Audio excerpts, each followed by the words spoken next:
Hey guys, my name's Kyle Henderson. And I'm Rich Moore. Knock. And we're coming at you from the pages. This week we're going to be talking about Suicide Squad, Civil War, a bunch of hammers, and our wet dreams. Next we want to move on to a topic that's kind of been buzzing about between us ever since we saw Avengers 2.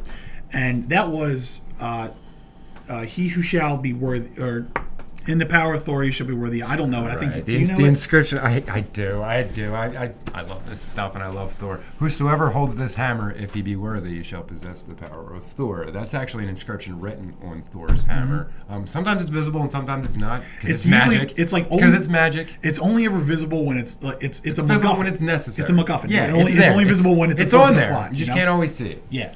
And it's only visible when it's necessary for someone to read it. And it's in English, which is very convenient. Or it's a magical translator. I actually think at one point in comics they proved that, like, somebody in Chinese was able to read it in Chinese. Yeah. That's great, because it should be. Yeah. Otherwise it should be ruined, which would look awesome, but nobody would be able to read it. Yeah. Maybe Selvig. Yeah, probably only Selvig. So we kind of like were batting around with the idea of like who do we think is worthy of the hammer and who has been worthy? Because of the Vision lifting the hammer and the huge deal that was. Yeah. And I understand why Vision could do it. And we talked about this a little bit before. Is because he was a newborn. And how bad can you be when you're a newborn? Unless you're Ultron, because he's born bad. But I don't think Ultron could have picked up the hammer. But Vision can. And there have been a lot of people throughout Marvel's history that have been able to pick up Thor's hammer. Because there is the long scene in the beginning where he tells everybody, you're all not worthy. And there's a good bit where Captain America actually budges it a little bit. And Thor looks extremely alarmed. He's, he's going to pick up the hammer. Steve Rogers is one of the people in the comics that has been proven worthy to pick up the hammer. On several different occasions, he has more been than able to once. pick up Usually it's only, a lot of times we see them in sort of Age of Apocalypse-esque flashbacks where it's this tragedy happened, time travel's involved. I remember seeing, there's these great images and whatnot of Cap, and like his uniform's all busted off, his shield's busted, but he has Mjölnir, and he's charging into battle with the Avengers that are left. And we've seen Cap wield it before. We actually saw him wield it in, I think, the 80s as the Captain when he was no longer Captain America. Yes. And that you should go look up that comic panel. I think the director was actually going to put it up behind us. It is a great image. He swings the hammer up like this and whatnot. He knocks all these generic thugs out of the way. Like, it's a good comic panel, you know? And there have been several characters throughout the comics that have been proven worthy to pick up Thor's hammer, Mjölnir. But it's important to think about where the worthy comes from. And one of the things is that, and myself included, a lot of people, we tend to just kind of gloss over this fact and think, well, worthy means worthy. So the better person you are, if you're a Captain America type good guy, then you're going to be good. But really, the one who decided who was worthy is the one who created the enchantment on the hammer, and that's Odin, Thor's father. And Odin is not always a sympathetic character, and he's not always the nicest character, and he has a little bit different values than your average human because he's a Zeus-type all-father of the gods.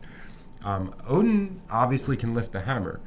Now, whether or not he qualifies to his own standards, you're never going to find out. But, when he's going to make the enchantment, he's not going to create something that he can't pick up. There was a recent event in the comics where Thor was no longer worthy and he lost the hammer. That's happened more than once. It has happened. And one of the things he's misbehaved and no longer been worthy of his own hammer. One of the things that actually happened before that was Odin was like, you don't deserve this power. And it was there was this event going on called Fear Itself, which was about all these hammers landing on Earth, and it was Norse magic bringing about the serpent, which was going to devour the earth.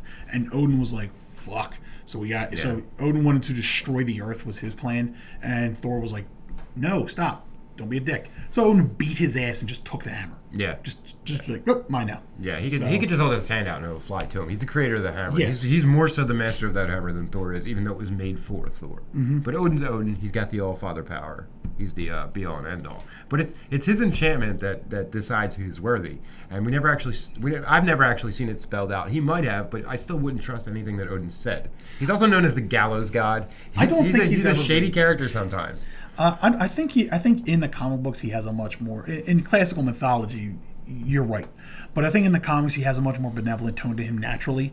There are those moments. But there are those shitty writers. There are those moments where, like, really, Dad? Like, Thor's like, you're such an asshole. Like, that happens. Like, it does, all of a sudden, he's screwed with Thor's head throughout comics history. He's done that. He's given him multiple personalities, different identities. He's just jerked Thor around constantly. Because he's always trying to make a better son, and it's like, a lot of it's short-sighted. He's doing it in a real dick kind of way sometimes. So Odin's not always the nicest guy, but generally the thought is that it's a moral standing. So if you're morally a good person and haven't been doing bad things and don't do bad things right now, then you might have a chance to pick up the hammer. And as you mentioned, sometimes Thor does bad things and drops below wherever that bar is and can't pick it up anymore. A couple more people that I remember from comics that have picked it up might make you question who would be worthy. Rick Jones has picked up the hammer, and Rick Jones is sort of the Jimmy Olsen. It's Jimmy Olsen's. He's Bruce Banner's sidekick. He kind of just he's been a lot of people's sidekick. He has but been he's also been kind of like that wacky adventure of the Marvel Universe where he meanders through life, and it's become almost a running gag. And Peter David latched onto this for a while. That Rick Jones has the craziest life. Just weird shit constantly happens to him for no reason. He could be walking through a small town in the middle of nowhere, America, and it'll just happen to have a Skrull encampment underneath of it because that just happens to be where he is that day. Rick Jones either has the best luck or the worst luck in the world. Well, he always makes it out of those. But he's also the reason the Hulk exists. He was the kid running out onto the test field when the bomb's about to go off, and Bruce has to run out and save him. So he's also the reason the Hulk exists, which he's always felt guilty for, which is one of the reasons he was always following the Hulk around. He's also been Bucky. He was Captain America's sidekick, Bucky, so he definitely knows how to fight. I think he was called Nomad, though. Afterwards, he was a Bucky for a while. Okay. He was actually a Bucky for a little while. He was a Bucky, so he's been a partner to Captain America. He was a partner to Rom Space Knight for a while. He's been around, but he is an Avenger. Personally, I wouldn't write a story where he could pick it up. He's too much of a normal guy, and to my mind, to lift Thor's hammer, you have to be above the norm. You have to be really exceptional. You have to be in that extraordinary spectrum. Rick Jones is a good guy, but I don't think he's maybe hammer material for that one. But he has done it. I believe the Hulk's even moved the hammer before, though that's somewhat debated about the way it's been portrayed. There's a funny image. There's actually a funny panel from the comics to come out about 2 years ago that I was looking up earlier, and Hulk picked up the hammer. He picked up Thor's hammer and he's like, "I am worthy." When in fact Thor was calling the hammer. Thor was calling the hammer, yeah. So he's lifting up. He's like, "I'm worthy." Yeah, and just gets pulled off panel. Quicksilver style. Yeah. And he kind of exactly like Quicksilver from the Age of Avengers, which is always Age of Ultron. It was a really funny scene, I thought. I loved it. That was so good because he just kind of notices it as he's running.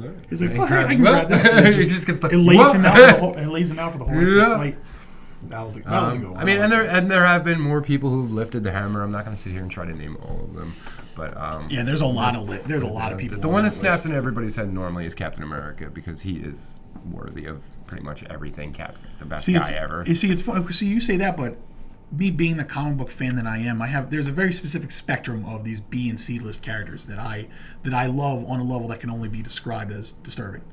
And Beta Ray Bill happens to be one of them. I am a huge Beta Ray Bill fan as well. I love Beta Ray Bill. You can't love Thor and not love Beta Ray Bill. Exactly. Beta Ray Bill is one of the best comic book characters I think they've ever lived. He's always written the same way. He had this one miniseries called God Hunter where he was pissed off at Galactus. Part of that. He went to hunt down Galactus. He was hunting down Galactus. Do you know what he was doing? He was destroying the planets. He was destroying the planets before he could eat them. Yeah, he was starving Galactus to death. Might not have been the most original idea. I don't know if that was the first time I'd seen that device. I know I've seen it more than once. Still a cool idea. It was still I'm a big fan of Beta Ray Bill. We could do a whole show about Beta Ray Bill. He's an alien Thor who's worthy to pick up the hammer. Yeah. And eventually Odin just makes him his own because they can't both have the hammer, and he was just as worthy.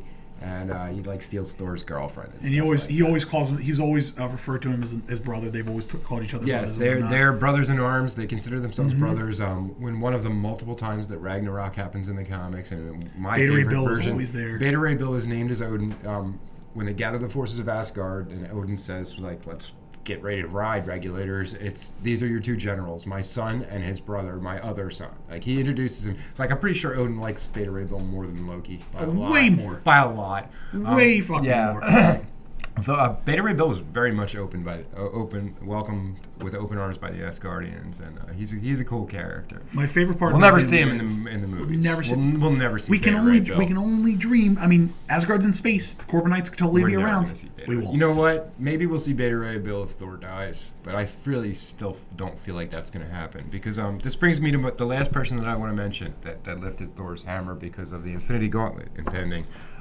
One character, he was kind of a normal dude who ended up bonded to Thor and became Thor's other identity. Now, he was not Thor. He was a human being, He had his own life. He ended up getting magically bonded to Thor, so that he was the guy that Thor would turn into. When he tapped his hammer on the ground, he would turn into this guy who walked with a cane. Which is like a common trend in a lot of characters back then, yeah. Yeah, and that's originally how Thor worked. He was Donald Blake, who was a doctor with a limp and a cane, and he would tap the cane on the ground, he would strike the cane on the ground, and he would turn into Thor.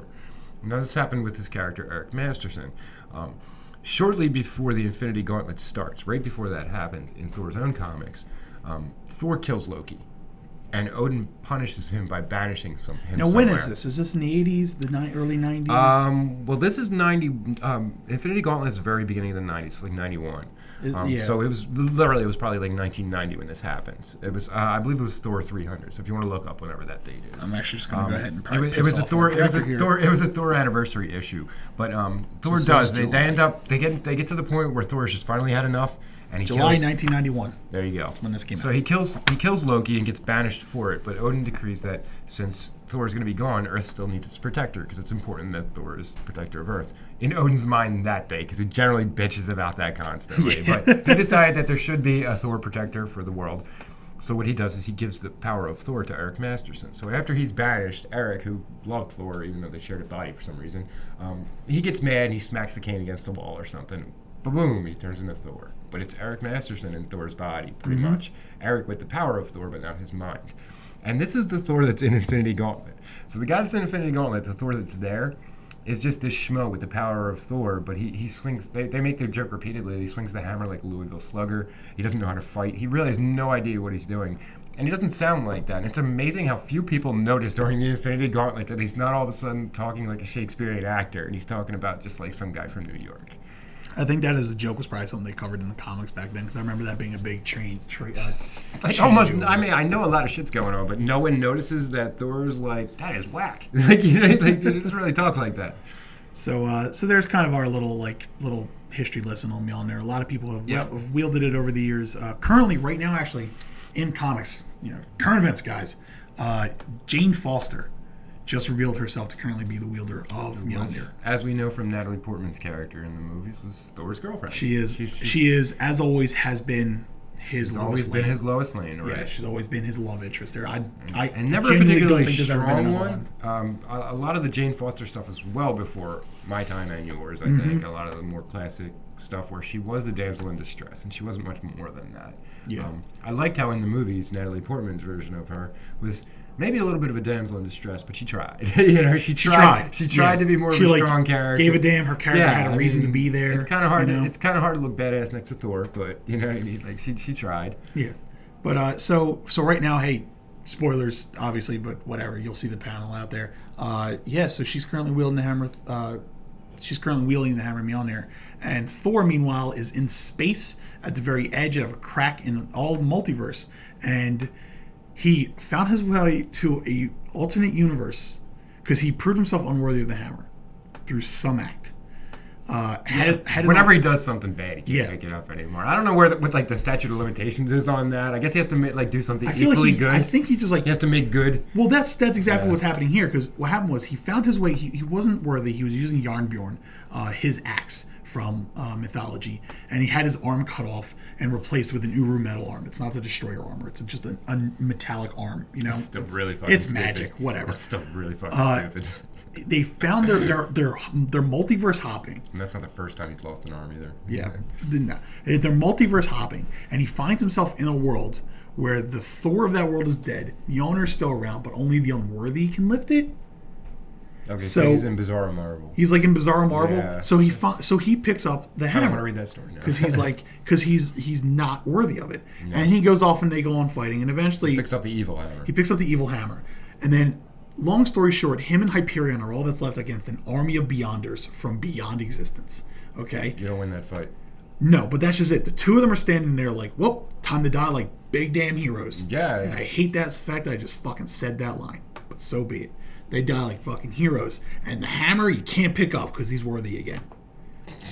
That's balls. Like, what a bunch to be him. He's about to fight an army of Beyonders. This story doesn't sound as awful as I thought, but there are some pieces. There's some pieces. Always been a big Thor fan. I've always really looking forward to Ragnarok. Although we just went over the Marvel schedule that they've released. Yeah, we're not getting that for about 2.5 years. That's not coming out until right before Infinity War, which is why it's not impossible that Thor might be dead for Infinity Gauntlet, and perhaps there might be I someone else he's wielding the power of Thor. That could happen. I really don't think he's going to be dead. I think it's just going to be a matter of, it's going to be a matter of Thor Ragnarok is actually kind of just going to be more like Infinity Gauntlet, the Infinity War prequel. Maybe probably what its title should be. Pretty heavy title. Ragnarok, for those who don't know, Ragnarok is the Asgardian myth apocalypse. It's the end of the world. It's where all the gods die, including Thor, by the way. And that story has been done many times in comics, repeatedly. Except most writers, they'll usually write the ending so that instead of everyone dying, the good guys pull out a win. And Ragnarok actually doesn't happen. Because if Ragnarok did happen, all the gods would be dead at the end. That's how it ends. Not all of them, but most of them. Everyone dies in the mythology. In Ragnarok, no. Yeah. No, because there's the universe after Ragnarok one now, and there's right. So it's like three gods it's like left, a rebirth. Well, are you talking about the comic books or mythology? Mythology. Which gods survived? We might have read different versions. We probably read different versions because there's a lot of doesn't versions. matter. I know Thor dies. I know Odin dies. I know Loki dies. I know Baldur dies. All the people that are in the comic books definitely die. Yeah. Like I said, they've written this story more than once and done a damn good job of it. Again, I'm going to always bring up Walt Simonson because he's the god of gods to me. He's the one who did Thor. He wrote, drew, he probably lettered the damn thing, but it was the best Thor. And he's done Ragnarok more than once, just him. But someone did do a Ragnarok where they actually did kill everyone. And that's why Thor was dead during Civil War. Mm-hmm. So all this stuff is like just a lot of question marks in the air about how much they're going to take from the comic books and these stories that have been established, because it's widely accepted and it was even flat out said in the comic books that if Thor was around, Civil War wouldn't have happened. He wouldn't have let Iron Man and Captain America do that because he is generally the conscience of the Avengers. But see, I think they're going to be. I think for the Civil War, which we're going to talk about in 1 minute. I think they're using his absence to Asgard to deal with Ragnarok's events and whatnot as his excuse. Not actually going to kill him off. I genuinely don't think they're going to kill off Thor. They're simply not, because they haven't established in the universe that somebody else picks up the hammer and becomes Thor, because Thor is simply Thor. Right. You know.